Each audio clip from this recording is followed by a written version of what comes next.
Hello friends, जय श्री श्याम। स्वागत है आप सभी का सविता क्लासेस 1992 पे। तो जैसे कि आपको पता है, हम विक्रम सेठ को इंडियन राइटिंग्स में कवर कर रहे हैं, जो कि इंडियन राइटिंग्स किसी भी आपका जहाँ पे आपका सब्जेक्ट इंग्लिश है, वो टीजीटी हो, पीजीटी हो, या कोई भी टेट एग्जाम हो, कॉम्पिटिटिव एग्जाम, या फिर आप यूजीसी नेट के लिए तैयार कर रहे हैं, तो आप इन वीडियोस का फायदा ले सकते हैं। तो फर्स्ट ऑफ ऑल, इंट्रोडक्शन के लिए मैं आपको बता दूं, my self Savita, I am a home maker, mother of 2 kids, aging 8 and 2.5 years, and recently I qualified my UGC NET for PhD only. No hesitation to tell, because self study से ही मैंने ये सारी चीजें करी हैं। और अब मेरी जो जर्नी है वो है दिसंबर में यूजीसी नेट में ही जेआरएफ के लिए। तो मैं चाहती हूँ आप सब भी मेरी जर्नी में सपोर्ट करें और मेरे साथ जुड़ करके अपनी सफलता की कहानी लिखें। Hope for your best, good luck to all. तो चलिए करते हैं स्टार्ट। इसमें हम 3 इम्पोर्टेंट वर्क्स कर चुके हैं। 4th वन है 2 Lives, जो कि 2005 में आया था। ये बुक 5 पार्ट्स में आई थी विक्रम सेठ की, ठीक है। और इसे 2006 में वोडाफोन क्रॉसवर्ड बुक अवार्ड भी मिला था। सो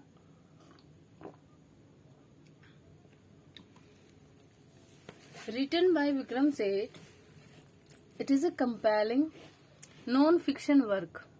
ये एक नॉन फिक्शन वर्क है, यानी इसमें उन्होंने अपने किसी कल्पना शक्ति का यूज नहीं किया है। That highlights the lives of the author's uncle.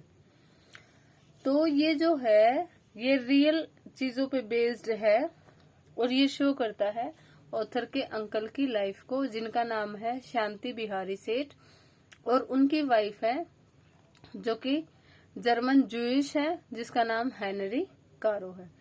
तो सबसे पहले आपको पता होना चाहिए कि भाई ये एक नॉन फिक्शनल वर्क है, ये रियल वर्क है, रियल लाइफ के एलिमेंट्स इसमें हैं। और इसमें इन्होंने अपने अंकल शांति बिहारी सेठ और उनकी जो जर्मन जूइश वाइफ है हेनरी कारो, उसके बारे में इस बुक में उन्होंने मेंशन किया है।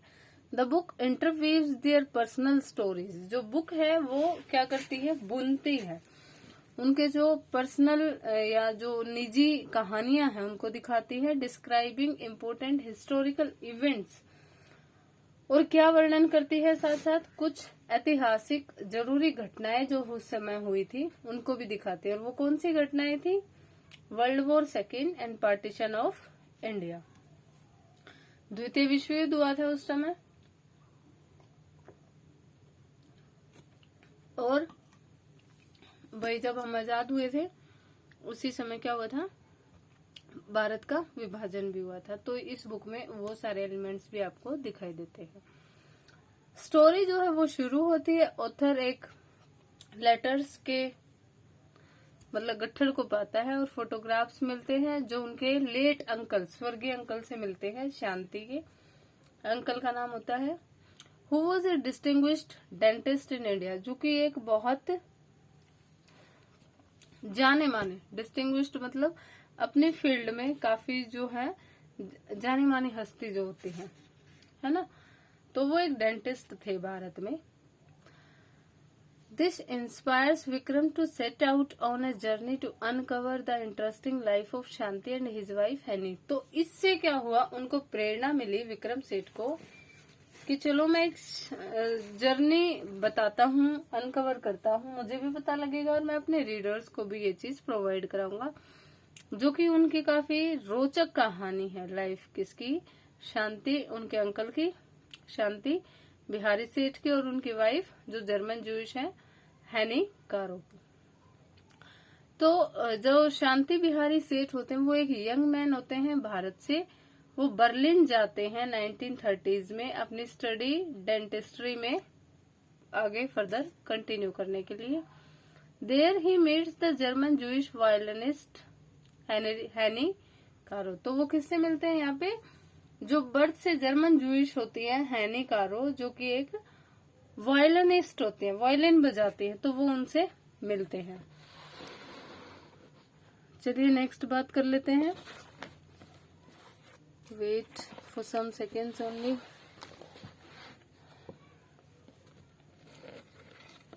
आई वॉन्ट कि आपको सारी चीजें अच्छे से दिखें, क्लियर रहें, तो उसके लिए थोड़ा सा इंतजार। चलिए, तो despite there cultural and religious differences, उनके भाई जो सांस्कृतिक, अब क्योंकि वो इंडियन थे है ना इनके अंकल, और जो वो थी वो फॉरेनर थी, तो कल्चरल भाई संस्कृति और धर्म के जो थोड़े से विभिन्नताएं हैं है ना, डिफरेंसेस है, वो तो आने ही थे। They fell in love with each other and eventually married in 1938। वो एक दूसरे से प्यार कर बैठते हैं और अंत में 1938 में शादी कर लेते हैं आपस में। With the rise of Nazi regime, अब जैसे जैसे नाजी पार्टी का जो नाजी रजीम चल रहा था, लाइफ बिकम्स इंक्रीजिंगली डेंजरस। हैनी के लिए जो उसका जीवन है वो बहुत मुश्किल हो जा रहा था, क्योंकि उसके पास क्या था, वो एक जूइश थी है ना। 1939 में decided to leave Germany, go to England to seek refuge from, तो क्या सोचते हैं कि भाई आज जर्मनी से हमें चले जाना चाहिए और इंग्लैंड जाना चाहिए। इम्पेंडिंग हॉरर्स, जो होलोकॉस्ट उस समय हो रहा था कि भाई धर्म के आधार पे जो वो कर रहे थे, उससे बचने के लिए। अब जो कपल का स्ट्रगल है, उनको वीजा प्राप्त करना था और सेफली वहां से, सुरक्षित वहां से बच निकलना था। ये एक चैलेंजेस को, चुनौतियों को बहुत अच्छे से दर्शाने वाला एक आपको अनुभव दिखाता है ना। और जो कि बहुत लोगों ने उस समय ये चीज फेस करी होगी उस मुश्किल समय में। इंग्लैंड में शांति जो है, वो जो उनके अंकल हैं, वो स्टार्टिंग फ्रेश करने से, मतलब भाई कोई भी है जो नई शुरुआत किसी विदेशी भूमि पर जब हम कोई भी काम स्टार्ट करते हैं तो थोड़ा सा परेशानी होती है। और Henny grapples with heart attack of leaving her family, और हैनी को क्योंकि अपनी फैमिली को छोड़ना पड़ा, तो बिल्कुल दिल तोड़ने वाला अनुभव उनको हुआ। और अपनी होमलैंड है ना, मातृभूमि को छोड़ना देखो सबके लिए मुश्किल होता है, और वो छोड़ना भी अगर एक तो हम अपनी तरक्की के लिए छोड़े और एक हमें जान बचा के जैसे भागने के लिए छोड़ना पड़े, तो वो बहुत कष्टदायक होता है। तो ये बुक डिस्क्राइब करती है उनके एक्सपीरियंसेस को लंदन में, जहाँ पे वो एक साथ एक नई शुरुआत करते हैं अपनी जिंदगी की। जबकि कॉन्टिनेंट में उस समय क्या हो रहा था, द्वीप पर क्या हो रही थी, लड़ाइयां हो रही थी। रास्ते में शांति और हैनी जो है वो सेपरेशन को फेस करते हैं, भाई अलग अलग हो जाते हैं और अनिश्चितता देखते हैं, क्योंकि शांति जो है वो वॉलंटियर करता है, सर्व करता है ब्रिटिश आर्मी में अपने आप से अपनी सर्विस देने के लिए। कहाँ पर, ब्रिटिश आर्मी मेडिकल कॉर्प्स, क्योंकि अब देखो लड़ाई हो रही है तो दोनों ही तरफ जितनी जरूरत सैनिकों की होती है उतनी ही डॉक्टर्स की भी होती है। भाई जो घायल हो जाते हैं या जिनके पास कोई भी मेडिकल इमरजेंसी होती है तो डॉक्टर्स भी चाहिए। तो जो उनके लेटर्स जो थे एक दूसरे के लिए pre secured by the author, किसने सिक्योर करे हैं, वो ऑथर ने।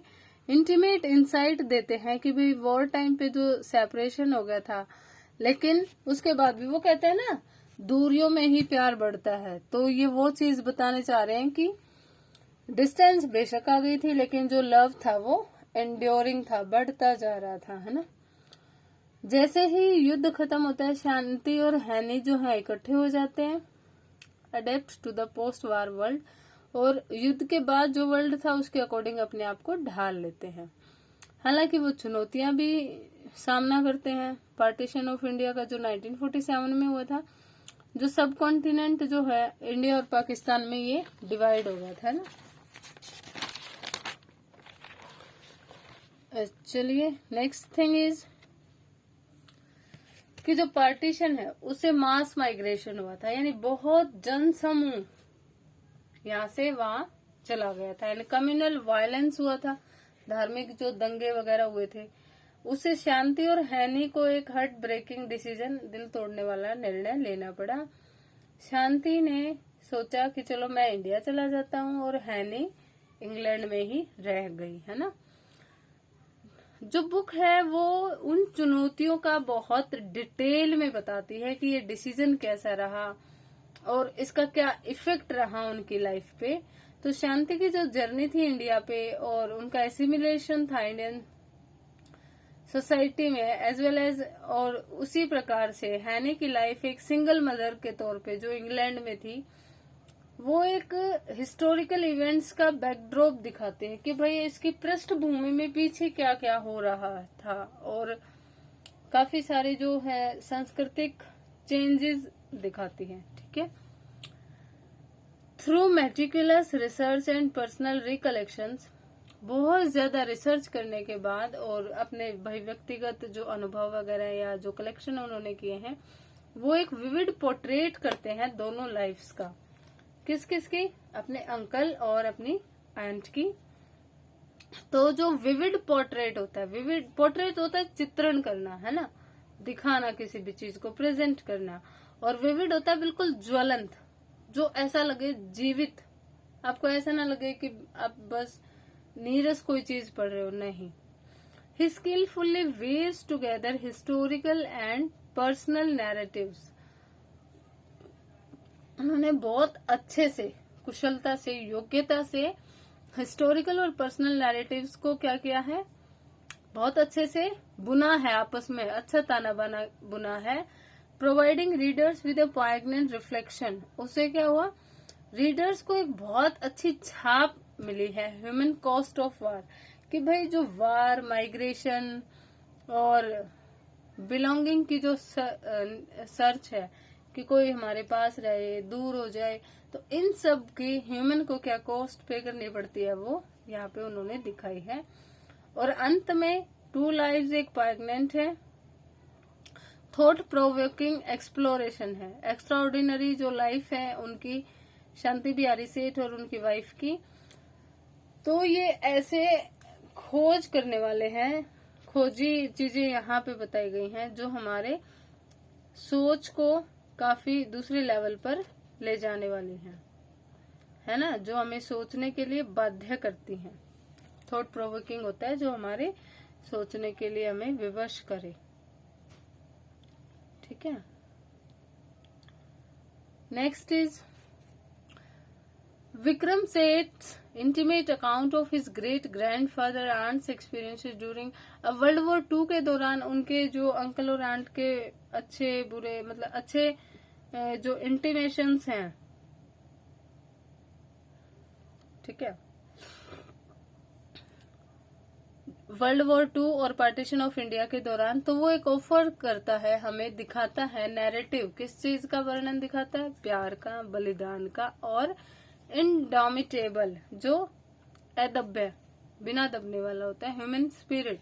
ये बुक एक ट्रिब्यूट है एंड्योरिंग पावर ऑफ लव, जो लव की पावर को दिखाती है, और रिजिलियंस, ह्यूमन स्पिरिट, जो हमारे अंदर भावनाएं होती हैं प्रोफाइंड चैलेंजेस के तौर पे, जब हमें कोई भी देखना पड़ जाए या एक को चुनना पड़ जाए तो हम किस तरह सोचते हैं, ये बुक उसे प्रेजेंट करती है।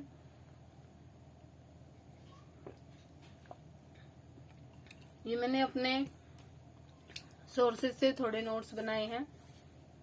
आई थिंक अब आपको ये चीज बहुत अच्छे से क्लियर हो गई होगी, इसमें और कुछ आपको नहीं पढ़ना पड़ेगा। मैंने कोशिश करी है कि जितना हो सके उतना मैं आपको सिखाऊं, एंड प्लीज मुझे बताएं अगर आपको कोई कमी लगती है या कुछ भी है, आप कमेंट सेक्शन में जाकर मुझे बता सकते हैं। I humbly request, please subscribe my channel Savita classes 1992। तो चलिए लिखते हैं सफलता की कहानी एक साथ। जय श्री श्याम, थैंक यू।